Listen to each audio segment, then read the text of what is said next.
Gabi ng Misteryo. Nitong Biyernes, nagkaroon tayo ng matinding internet outage. Mga internet natin, actually sa Pilipinas, kapansin-pansin may humina ang signal ng internet. And of course, pati na rin yung mga communication system ay talagang naapektuhan.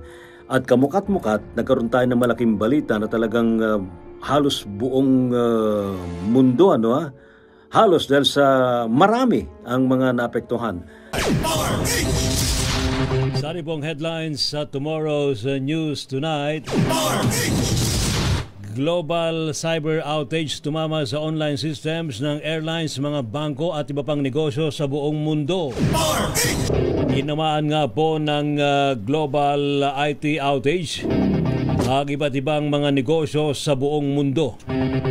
Dahil dito ay napakarami nga pong industriya sa buong mundo, kabilang po ang aviation, mga broadcast corporation, mga ospital, mga bangko at maging mga convenience store ang dumanas po ng technical difficulties. Widespread communication outages are continuing to impact major airlines, hospitals, and banks across the world.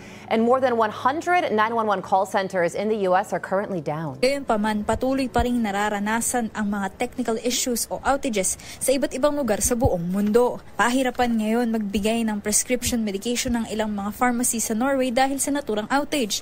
Dumarami naman ang mga napaulat na na-delay na arrivals ng mga Olympic delegations dahil na rin sa naging epekto ng Microsoft outage. Hindi gumagana ang kanilang mga online systems, lalo na sa mga paliparan, mga airline company, pati na rin ang mga bangko at iba pa, yung mga online payment ay nagkaroon ng outage. So, nag-offline, at talagang mantakin nun ninyo, talagang iba blankong-blankong ang screen. Ano nga ba ito? Ano bang dahilan nito? Gabi ng Misteryo.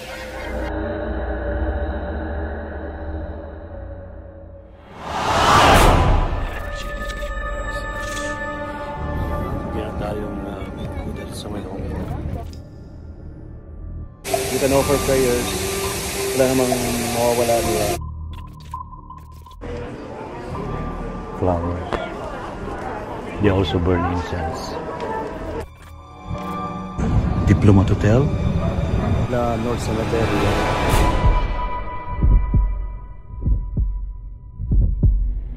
They opened a portal to another dimension.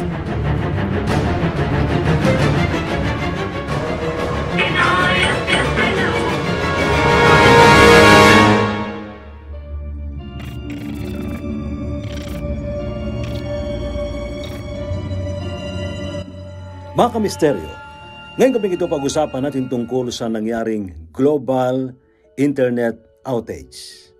Ano ba ang maaring dahilan kung bakit nagkaroon ng global IT outage? Marami mga paliparan, mga bangko, iba't ibang mga kumpanya ang nagbagsakan ang kanilang mga internet. Lumalabas sa mga unang mga report na ito raw ay dahil sa posibleng glitches sa Microsoft software. Tomorrow's News Tonight. Hinakuho ng US cybersecurity company CrowdStrike ang pagkakamali nito na naging dahilan ng global cyber outage na nakaapekto sa online systems ng mga airline company, mga bangko, online transactions at iba pang kumpanya sa buong mundo. Massive Microsoft technology outage. Cybersecurity firm CrowdStrike says it identified a critical problem in its software and is working to fix the issue. Around the world, computer users were greeted with an error screen that some people have referred to as the Windows blue screen of death. The outage affected government entities and news organizations, as well as almost every industry across the globe, including banks, airports, healthcare providers, and retailers. Nitong nakalipas na mga buwan, sa unang bahagi pa lamang ng taong 2024, meron ng mga prediction about a global internet shutdown. At ito daw ay resulta o epekto ng matinding solar storm o yung pong ejection ng enerhiya o radiation mula sa ating haring araw. Are sounding the alarm on a so-called solar superstorm that could, and this is important, underline the word could, eventually wipe out the internet for weeks or even months. Researchers have discovered a new relationship between the sun's magnetic field and its sunspot cycle that can help predict when the peak in solar activity will occur. NASA previously predicted that the next solar maximum would begin in late 2025. Unfortunately, a new study reveals that this solar maximum is coming sooner than expected. At ito raw ay maaaring makaapekto sa communication systems, sa internet, at iba pang teknolohiya dito sa planet Earth. Ang epekto nito po sa tao ay sobrang laki. So kung nung unang panahon ay may mga solar flares na nakaapekto, ngayon po yung mga solar flares natin ay palaki ng palaki.